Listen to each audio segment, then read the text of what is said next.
Namaste everyone, Ram here, back for part 3 of how to establish an early morning yoga practice so that you can begin to master meditation.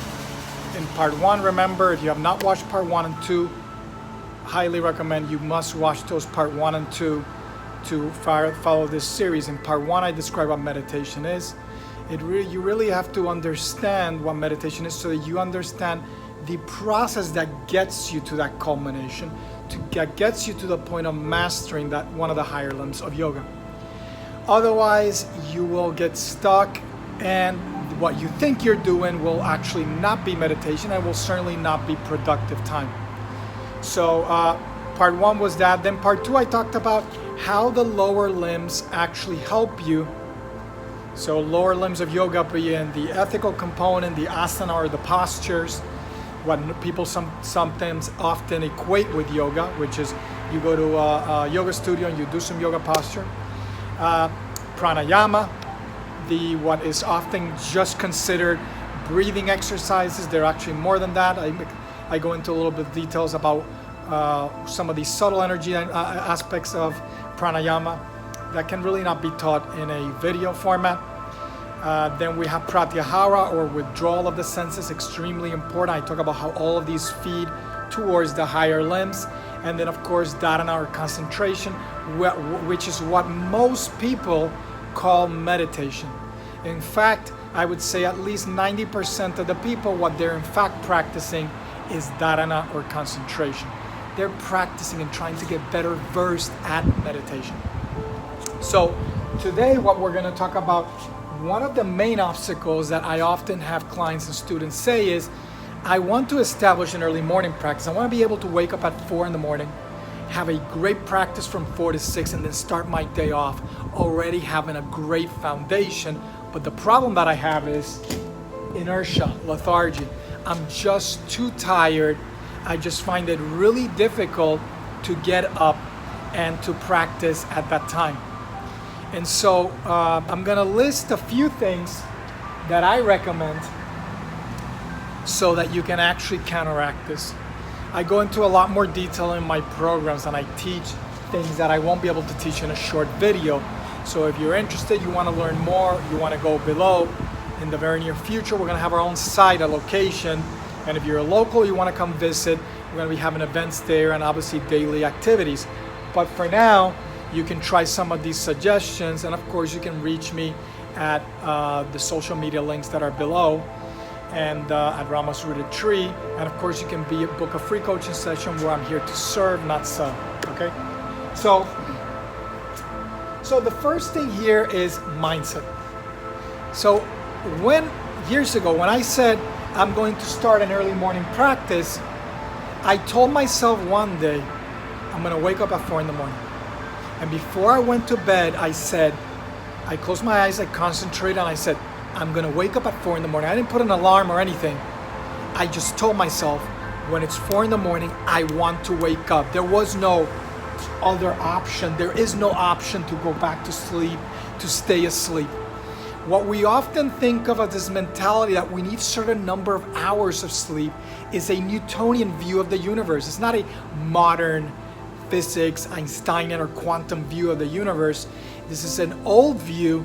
It is what you really need is quality sleep. So if you get those 3 hours of deep restful sleep, then you don't really need anything else. Eventually you graduate way down in the future, you graduate to actually experiencing that deep sleep, but consciously. You will experience your true self during that moment. If you're able to do that, it is a beautiful state beyond description, but of course that takes some practice and time to get there. You basically transition from waking into that state, and you're still conscious throughout. You don't lose consciousness at any point during the nighttime, when most people will lose consciousness. But if you do, that's fine. Take advantage of that deep period.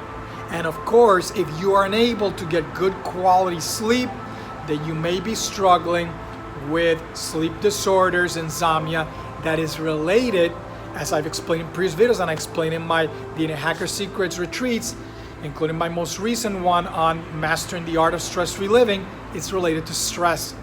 And therefore, when I began this mission at the beginning of this year, 2019, I decided to write a book on mastering the art of stress-free living. My DNA Hacker Secrets books that's coming in the future will be mastering the art of disease-free living. And then in between that is Mastering Yoga, which is a book that I've had for a while that'll be coming out soon, called Voyage from Human to God. If you follow me on social media, I've been posting little sneak previews of the book. Truly amazing book. And so if you are having difficulty with sleep, it's really going to get in the way of your early morning practice. You really need to get your mental and physical health in order. So even though I don't have that here, it is something that I highly recommend you work on, and I can definitely help you with that. Reach out to me on my website, Rama's Rooted Tree, book a free coaching session, or come up to one of my events. There's one coming up in September. We're going to be announcing it soon, likely the last weekend of September, and we're going to have another one in November, both here in Miami. So if you do get good quality sleep, then the moment, the trick that I would say I would use that's not here is I would drink plenty of water so that the urge to wake up happens naturally. When I told myself I'm going to wake up at 4 in the morning, I literally woke up spot on, I'm not kidding, spot on at 4 in the morning. When it was 4 in the morning, I opened my eyes, I looked at my iPhone, I looked at the time, 4 o'clock, I immediately got up. There was no option. I didn't even think, oh no, I'll start tomorrow.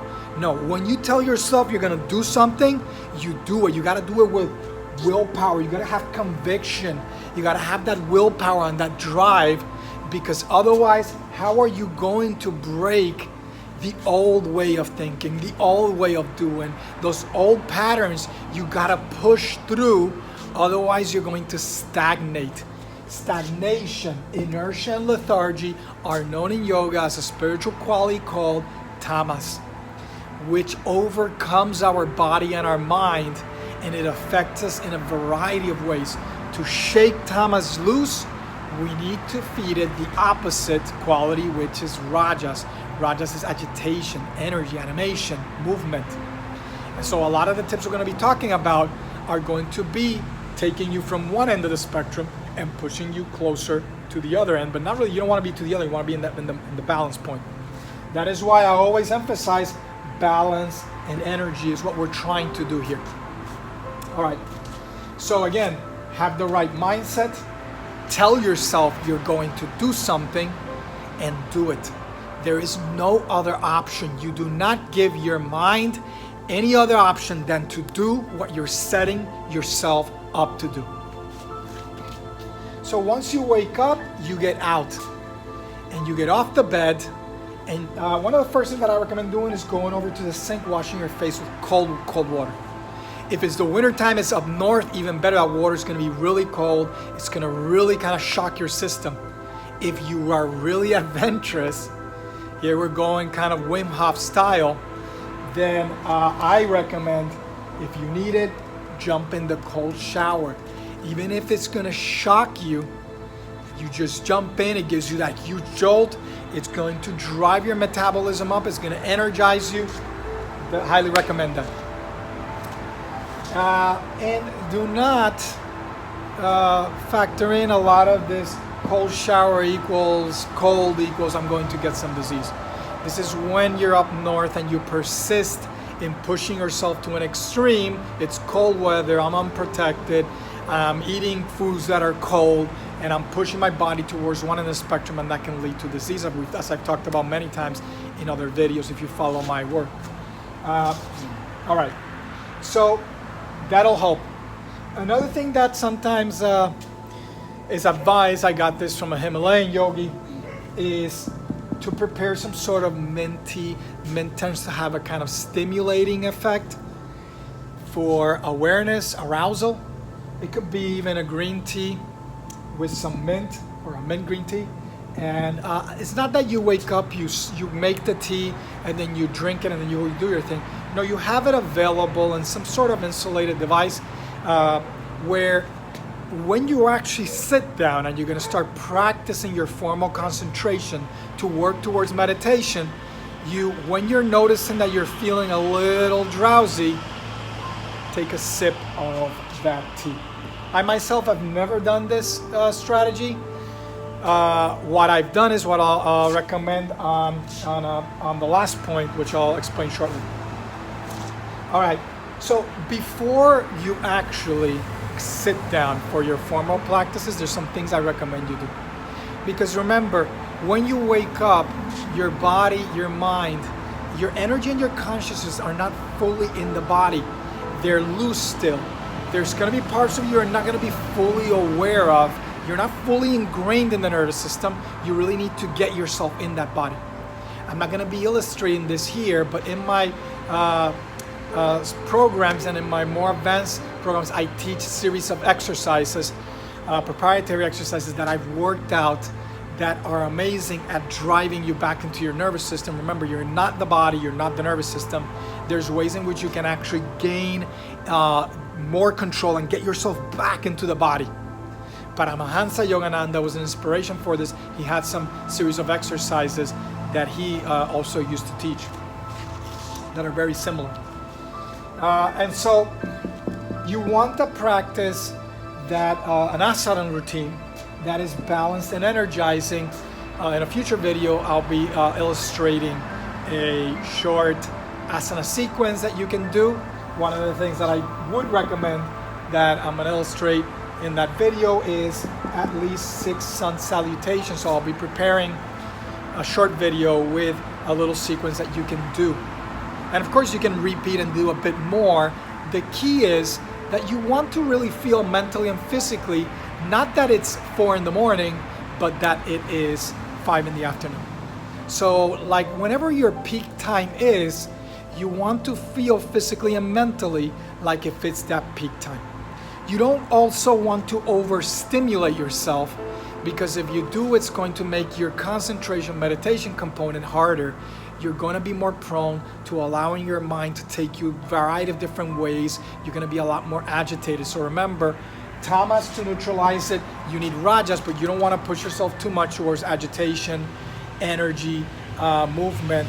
You want to use some of that rajas to counter the tamas, to bring you into what's called the balanced harmony state, or sattvas. So another thing is inversions. Absolutely great. Whatever inversion you dominate, I will be illustrating in that video a very simple one that anybody can do. Doesn't matter if you're a beginner or advanced, you can do this, but of course if you're advanced and you can, if you want to do a headstand or something of that sort, absolutely fine, you can do that. In my program, my exclusive programs, students that work with me directly, I teach them more advanced concentration, energy techniques that I integrate into my inversion. So I don't just do an inversion, I actually do a concentration, a Kundalini kind of energy work. There's some muscle contraction going on while I'm doing the inversion, and some breathing as well. And this all leads to a huge, powerful phenomenon that must be experienced directly to understand it. That will be phenomenal before you actually sit down. So typically what I'll do is, I will get to this point here, to point 5. I will have my room set aside where I do my practice, or if you don't have a room for this, a space that you set aside, that you kind of quarantine, that is only used for that purpose. As you practice more and more, that area is going to get cured, purified, and it's going to create a vibrational environment that's going to be more conducive to that practice. I describe some of this in The Art of Stress-Free Living, which you can get the book, a link below. And in that book, I talk about some of these details. I also talk about it in the Voyage from Human to God. If you want to be part of my book launch team and get an advanced reader's copy, the link is below as well, or an explanation how to do it. And so, well, I'll go into the room. I will do a series of exercises. Well, I don't do the exercises anymore, but when I was, once you start to master this, you can start to bypass certain things as your willpower and your energy grows naturally. You can wake up and just boom, sit down and start your practice. What I would probably not bypass in the early morning is the pranayama or the breathing exercises. Those are actually very good still to do, especially in that early morning. If it's in the middle of the day or in the afternoon, you feel great energy-wise, you may not need to do this step. And I'll be doing a video as well for this part as well. That'll be part 5. All right, so after I do a series of exercises, those proprietary, those kind of special exercises, I will not be illustrating those in the video, but I'll be illustrating a few asanas that you can do. Some of them also, as I have some police car going by. So I will illustrate also some kind of loosening, hip loosening exercises, because what you want is, so when you sit down, you want to feel really grounded and comfortable. You don't want to sit down and feel really stiff and limited. So I'll illustrate this as well in that next video. And then of course, after you do a series of exercises to warm up the body, to kind of get your energy flowing, then I would do the inversions. Do that inversion. You want to do an inversion that you can hold for at least a minute, if not longer. And that's going to kind of get that energizing effect, get the blood flowing. Well, one of the breathing exercises that I'll teach here, you can actually also do while inverted, and that will actually even energize you and get you more in a greater, more comfortable, focused state. So once you've done this, then you sit down and you practice your breathing exercises. Again, these breathing exercises should be balancing and energizing. So I'm going to teach you a breathing exercise that's going to energize you, and then another breathing exercise that you want to follow up with that will balance you. And then I follow that with another energizing exercise that I've taught in a previous video that is called Surya Vedana Kumbhaka, that is going to help to activate the sympathetic nervous system. If you overstimulate yourself and you're feeling a little bit too agitated, then you do the partner of Surya Vedana Kumbhaka, which is Chandra Vedana Kumbhaka, which I also illustrated in a previous video. I'll put the link to that video at the end of this one. If you stay till the end, at the end there'll be a link to that video describing that one and how you can use that to keep balance during the day. If I'm not mistaken, that video was. So another thing is that's important is if you're finding that your meditation or your concentration is becoming unproductive, you're feeling drowsy, you're starting to doze off, you feel like you want to lie down, that's the moment to go to step 1 and 2. Conviction, power, willpower, drive. Have the right mindset, say no. Sleeping is not an option, and go back to your breathing exercise. Do more breathing. Because breathing is another form of concentration practice, going to help to tame the mind. So you're going to find that initially you're going to spend less time in concentration, meditation, probably no meditation. Guarantee you no beginner meditates. They are concentrating or they're practicing how to concentrate. And I'll spend a little bit of time in concentration. I'm going to start to feel like my mind is going here, going there. I'm starting to fall asleep. That's the moment to bring yourself back to one of the previous earlier limbs and practice pranayama, so that then you can actually get yourself back in order, get yourself focused, and then sit calmly and go back to your concentration. All right? So again, remember, part 4 will be a short asana routine that you can practice. You can incorporate other things. The key is to do poses that are going to balance and energize. So I'll teach you some that I would recommend for that purpose. And then do a balancing pranayama exercise and energizing exercise. I'll teach you some, and that will be in the next video after that, part 5. Okay? Hope you serve you well. I'm Ram from Rama's Rooted Tree and the Inner Hack, creator of the Inner Hacker Secrets. Have a beautiful day. Take care and check out the video that would be on this side. Okay? And make sure to subscribe.